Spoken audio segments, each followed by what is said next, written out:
Hola chicos de Chile, esta es la clase de historia y hoy día vamos a hablar del liberalismo a la cuestión social en nuestro país. Cuando hablamos de la transición que hace nuestro país al liberalismo, vamos a ver que a partir de la década de 1840 va a ocurrir una serie de sucesos que van a comenzar a declinar el poder de los conservadores.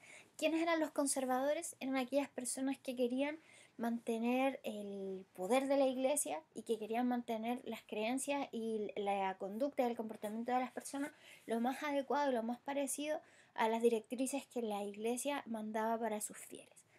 ¿Qué va a ocurrir primero? Va a ocurrir la llamada cuestión del sacristán, que va a ser un episodio religioso que va a ocurrir en la Catedral de Santiago, donde el obispo va a expulsar a uno de los sacristanes y luego el poder civil le va a entregar una sanción a tal eclesiástico. Sin embargo, este apela a los tribunales religiosos y pide hablar con el presidente para que el presidente le quite el castigo que sancionó la ley civil, y sin embargo el presidente ratifica lo que los tribunales habían señalado.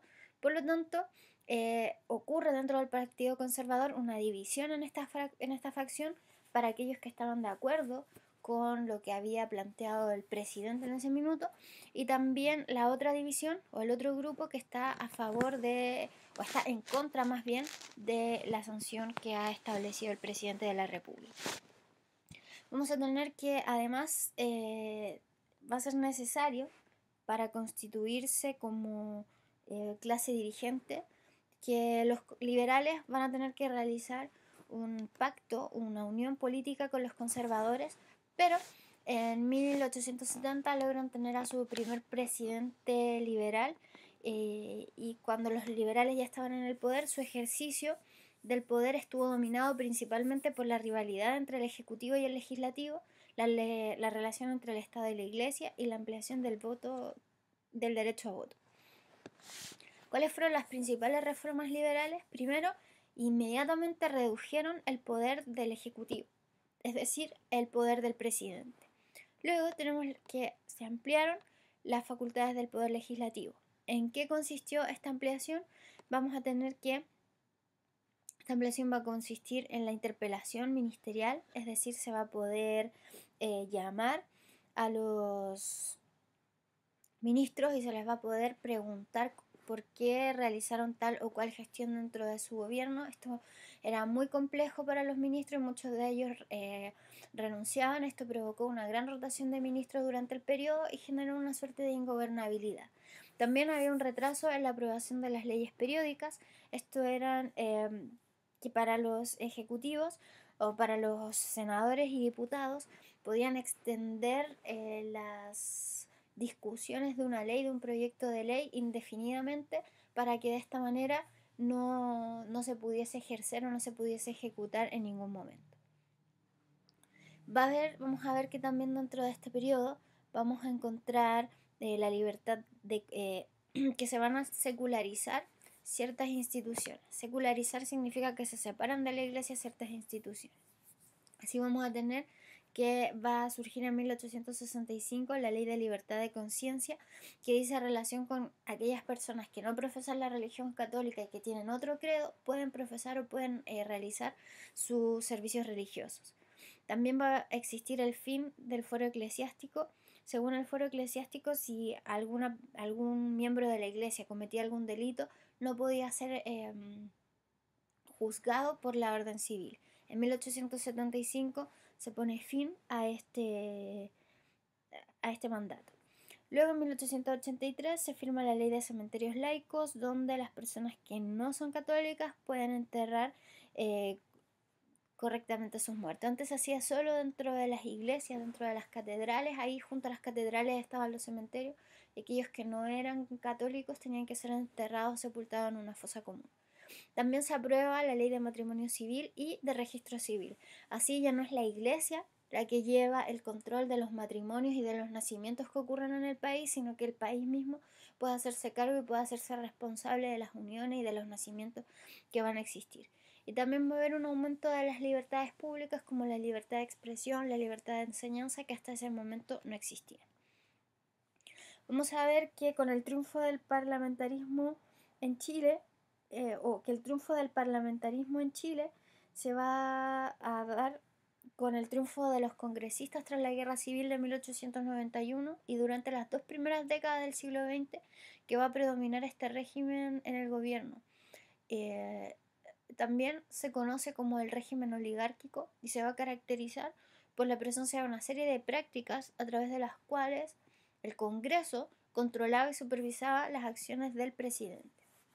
Durante este periodo, que llamamos parlamentarismo, el sistema económico va a depender exclusivamente de la exportación de un único producto, que es el salitre.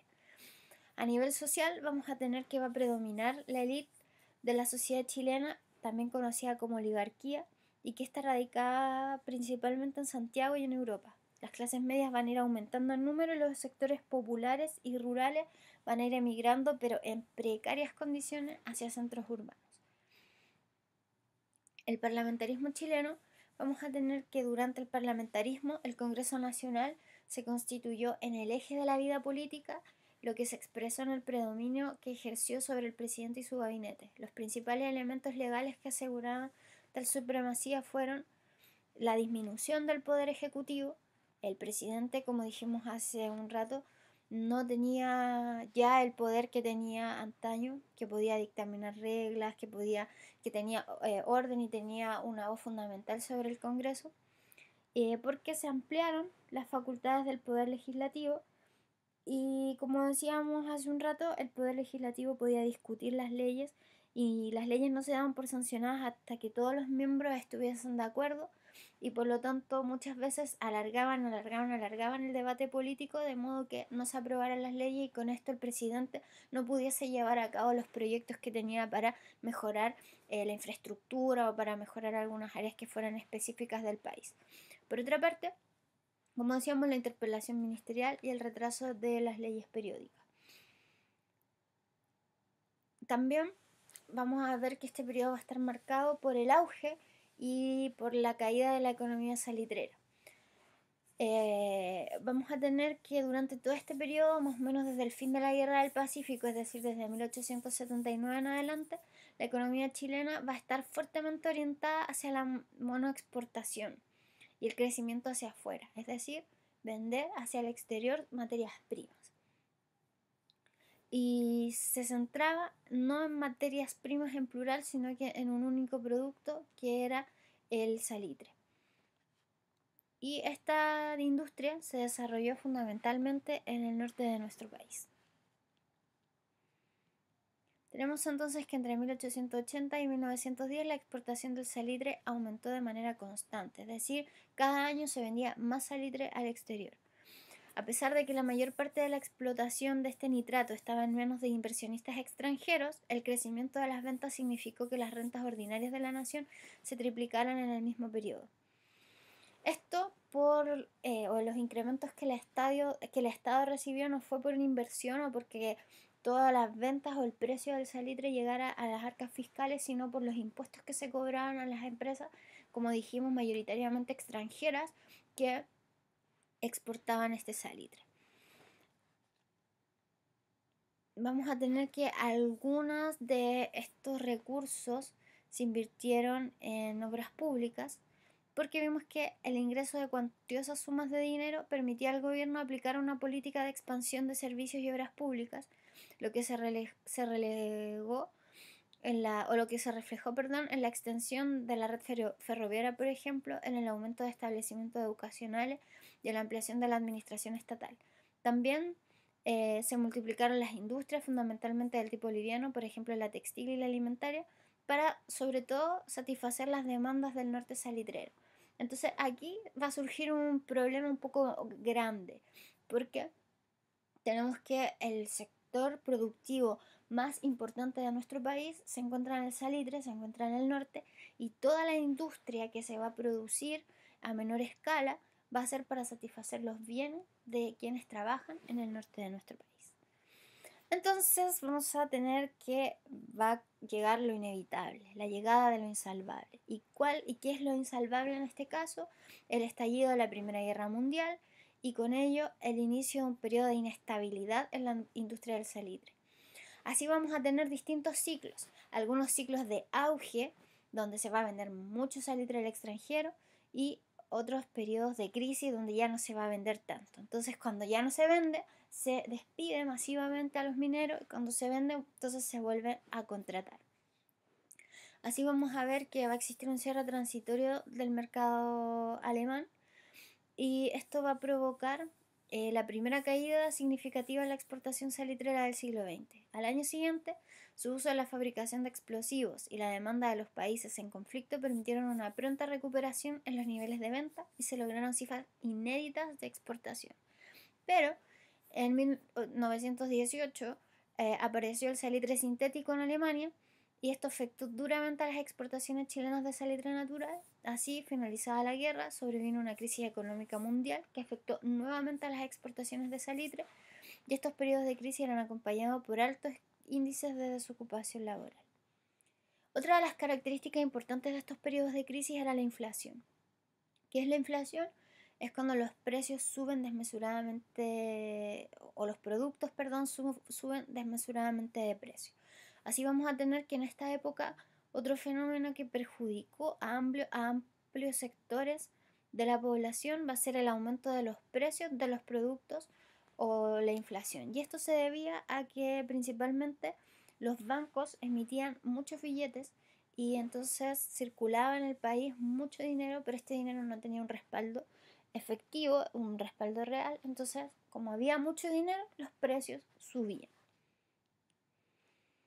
También vamos a tener que la sociedad del centenario, y esto es súper importante, entender cómo va a cambiar un poco la estructura social durante esta época.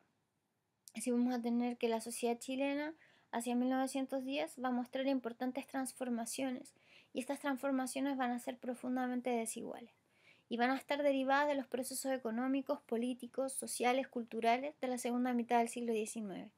Así vamos a tener que la industria salitrera fue un factor esencial en los cambios ocurridos en la sociedad, así como también el crecimiento del aparato del Estado derivado de la economía. De esta manera, la sociedad adquirió un creciente carácter urbano y se estructuró en clases sociales: la oligarquía, la clase media y los grupos populares. Vamos a ver que la exportación salitrera permitió que se formaran enormes fortunas privadas. Así, la mayoría de estas estaban en manos de inversionistas ingleses, quienes se enlazaron, quienes establecieron vínculos con la aristocracia terrateniente chilena, y así conformaron un grupo social que dominó la escena política, económica y social del país durante las últimas décadas del siglo XIX y las primeras del siglo XX. Santiago fue su lugar de residencia, ya que concentraba las funciones administrativas y la mayor parte de la actividad financiera del país. Vamos a tener que, además de sus empresas privadas en el norte, donde se encargaban de vender estos productos, de comercializar con el salitre, y además de ser terratenientes, entonces estar o de tener en su poder la mayor parte de la agricultura del país, esta clase también tenía muchos vínculos políticos. De hecho, todo este congreso, este periodo parlamentarista, va a estar regido por un gobierno oligárquico, es decir, los hijos y estos mismos dueños de fortuna van a ser los senadores y los diputados. Por lo tanto, va a haber un extenso periodo de la historia de nuestro país que va a abarcar, como dijimos, más de 20 años, incluso un poco más, donde el panorama político va a estar centrado exclusivamente en la oligarquía y se van a dejar de lado todos los otros actores sociales. Y esto va a ir generando de a poco un efecto de bola de nieve que va a recaer luego sobre la sociedad. Vamos a tener que también un número importante de personas van a integrar o van a comenzar a integrar la clase media. Va a experimentar un significativo crecimiento este estrato social. ¿Por qué?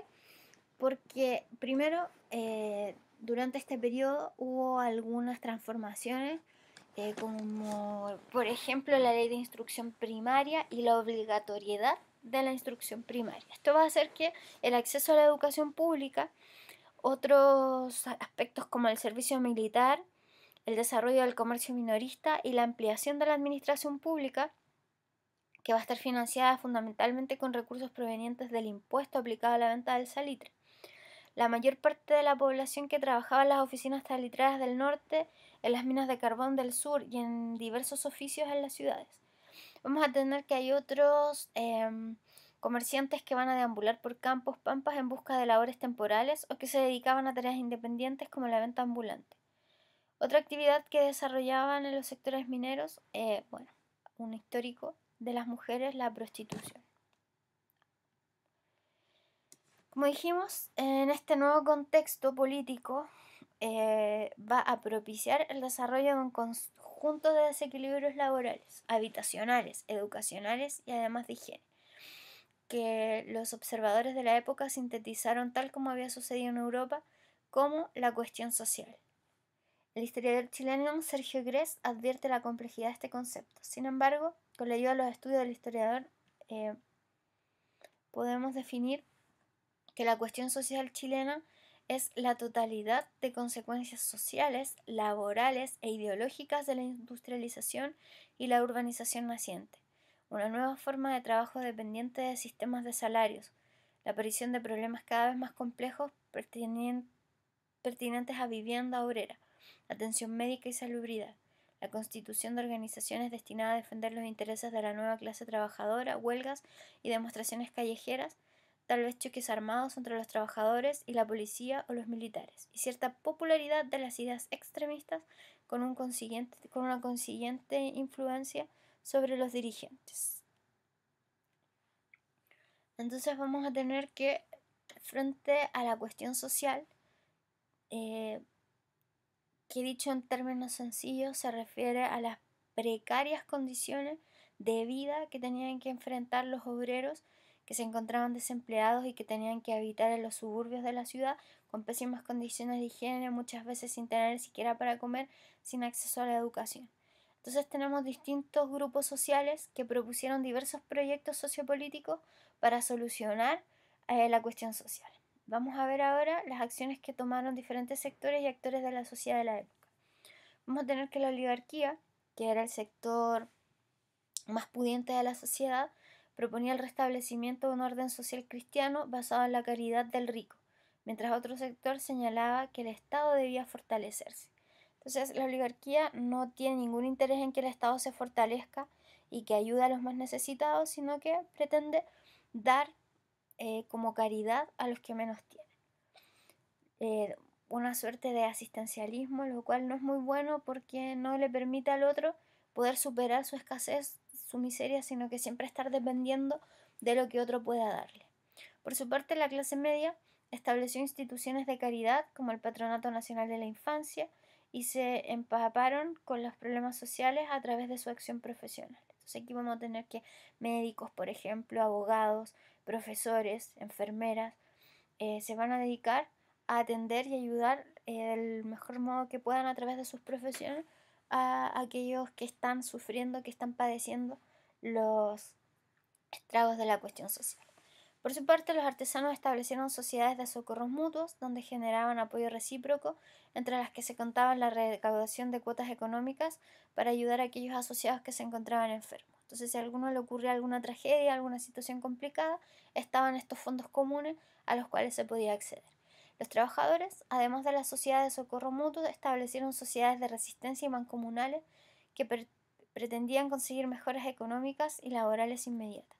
Por eso en esta época también surgieron muchas protestas, muchas demandas pidiéndole al gobierno que se hiciera cargo de los problemas que estaban enfrentando los grupos más desfavorecidos. Así, terminamos la clase de hoy día y es súper importante que puedas rescatar conceptos claves como liberalismo, conservadurismo, presidencialismo, parlamentarismo y la cuestión social. Si logras captar y logras recordar qué significa cada uno de estos términos, entonces esta clase habrá tenido éxito. Así, nos vemos la próxima semana.